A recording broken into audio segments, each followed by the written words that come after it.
Bonjour, qui décide de construire une nouvelle école, de rénover la piscine municipale ou de financer les transports régionaux? Eh bien en France, la réponse n'est pas toujours Paris.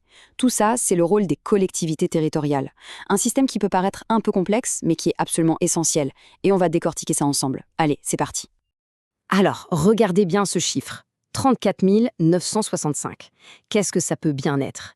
Eh bien, c'est le nombre de communes en France. C'est juste énorme. Pour se donner une idée, c'est plus que l'Allemagne, l'Italie et l'Espagne réunis. Et cette particularité, elle est vraiment au cœur d'un principe fondamental en France, un principe qui vise à rapprocher le pouvoir des citoyens, la décentralisation. Alors, au programme, d'abord, on va voir ce que c'est que cette fameuse décentralisation. Ensuite, on plongera dans les trois niveaux, la commune, le département et la région. Et pour finir, on verra comment l'État, lui, garde un œil sur tout ça pour assurer l'unité du pays. On attaque donc avec la première partie, la France décentralisée, un système de pouvoir partagé. La décentralisation. Qu'est-ce que ça veut dire au fond? Eh bien, l'idée est assez simple en fait, c'est de se dire que l'État central, à Paris, ne peut pas tout gérer tout seul. C'est juste pas possible. Du coup, il transfère une partie de ses pouvoirs, de ses responsabilités, à des autorités locales, qui, elles, sont élues. Le but de tout ça, c'est de prendre des décisions qui collent beaucoup mieux à la réalité du terrain, tout simplement. Et le premier échelon, celui qui nous touche de plus près au quotidien, c'est la commune. C'est vraiment là que bat le cœur de la vie locale. Alors, qui est aux manettes dans une commune? C'est un duo, en fait. D'un côté, il y a le maire, c'est un peu la figure emblématique, et de l'autre, le conseil municipal. Et ce qui est super important, c'est qu'ils sont élus au suffrage universel direct, c'est-à-dire par les habitants eux-mêmes pour un mandat de 6 ans. C'est un vrai grand moment de la démocratie locale en France. Et concrètement, la commune, elle fait quoi? Eh bien, elle s'occupe de choses qui touchent vraiment notre quotidien. L'école primaire des enfants, par exemple, ou encore l'état civil, pour une naissance, un mariage, les équipements sportifs, la bibliothèque, les petites routes de la ville, même le permis de construire pour une maison. Tout ça, c'est la commune qui gère. Maintenant, il faut savoir que beaucoup de communes, surtout les plus petites, auraient du mal à tout gérer toutes seules. Imaginez un petit village. Alors qu'est-ce qu'elles font? Elles se regroupent. Ça s'appelle des intercommunalités. Et l'idée, c'est de mettre en commun des services qui coûtent cher, comme le ramassage des poubelles ou les bus.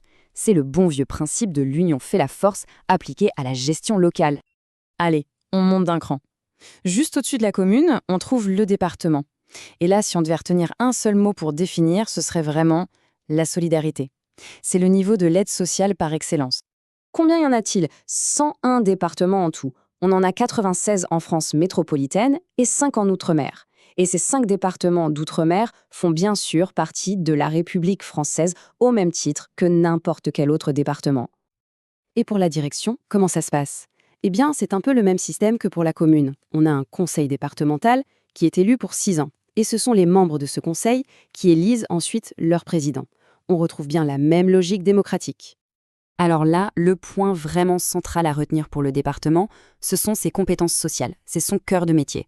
Il s'occupe des collèges, oui, mais surtout il gère la protection de l'enfance, les aides pour les personnes âgées comme l'APA ou pour les personnes handicapées comme la PCH. C'est aussi le département qui verse le fameux RSA, le revenu de solidarité active. Vraiment, son ADN, c'est la solidarité et l'aide aux plus fragiles. Bon, on a vu la proximité avec la commune, la solidarité avec le département. Maintenant, on arrive au troisième et dernier grand niveau, la région. Et là, on change complètement d'échelle. On ne pense plus au quotidien immédiat, mais plutôt à la stratégie, au développement sur le long terme. D'ailleurs, il faut savoir que la carte des régions a pas mal bougé récemment. En 2016, il y a eu une grande réforme. Plusieurs régions ont fusionné, ce qui fait qu'aujourd'hui, on en a 13 en métropole et toujours 5 en outre-mer. L'idée derrière tout ça, c'était de créer des régions plus vastes, plus puissantes, pour qu'elles puissent vraiment peser au niveau économique. Et pour le pilotage? Eh bien là, pas de surprise, on commence à connaître la musique. On a un conseil régional, élu lui aussi pour 6 ans, qui élit son président. Cette durée de mandat de 6 ans qu'on retrouve partout, ce n'est pas un hasard. C'est fait pour donner de la stabilité à l'action locale. La région, son truc, c'est de voir loin, de penser à l'avenir. Du coup, ses missions sont très stratégiques. C'est elle qui gère les lycées, par exemple, mais aussi toute la formation professionnelle, les apprentissages, pour préparer les emplois de demain. C'est aussi elle qui organise les transports à grande échelle, comme les trains régionaux, les fameux TR. Et surtout, c'est le grand pilote du développement économique. Elle aide les entreprises et c'est elle qui gère les très importants fonds européens. Ok, petite pause pour que tout soit bien clair. Ce tableau, il résume parfaitement qui fait quoi.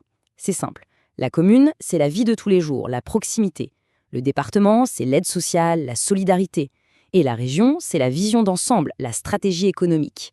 De l'école primaire avec le maire ou lycée avec la région, en passant par le collège avec le département, on voit bien que chaque niveau a son rôle bien défini. Très bien, on a donc tous ces pouvoirs locaux. Mais alors, une question se pose. Comment l'État s'assure que tout le monde joue selon les mêmes règles et que la France reste un pays uni? Eh bien, c'est là qu'intervient son représentant sur le terrain. Et ce représentant, c'est le préfet. Attention, le préfet, c'est un cas un peu spécial. Il n'est pas élu, lui. Il est nommé directement par le président de la République. Son job, représenter l'État dans chaque département et chaque région. Ses missions, numéro 1, ce sont l'ordre public et la sécurité. Mais au-delà de ça, son rôle le plus important, c'est d'être le gardien de la loi. En gros, il vérifie que toutes les décisions prises par les maires, les présidents de départements ou de régions respectent bien la loi française. C'est lui qui fait le lien et qui s'assure que, malgré la décentralisation, la République reste une et indivisible.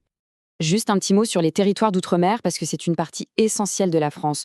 On y trouve 12 territoires au total, mais avec des statuts un peu différents. Il y a surtout les DROM, qui fonctionnent globalement comme des départements et régions de métropole, et puis il y a les COM, les collectivités d'outre-mer, qui, elles, ont des statuts beaucoup plus spécifiques et plus autonomes. Allez, pour finir, récapitulons les points clés à avoir absolument en tête. On a 3 grands niveaux, commune, département, région. À chaque fois, les dirigeants sont élus pour 6 ans. Retenez bien ça. La commune, c'est le quotidien. Le département, c'est le social. La région, c'est l'économie et la stratégie. Et au-dessus de tout ça, on a le préfet qui est l'œil de l'État pour garantir l'unité. Voilà, maintenant, on a une vision plus claire de ce qu'on appelle parfois le millefeuille territorial.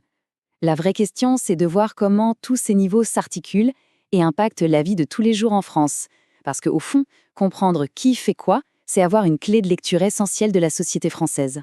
Et ça nous laisse avec une dernière interrogation pour la route. Ce système, avec tous ses étages, est-il encore le plus adapté pour faire face aux grands défis qui nous attendent ?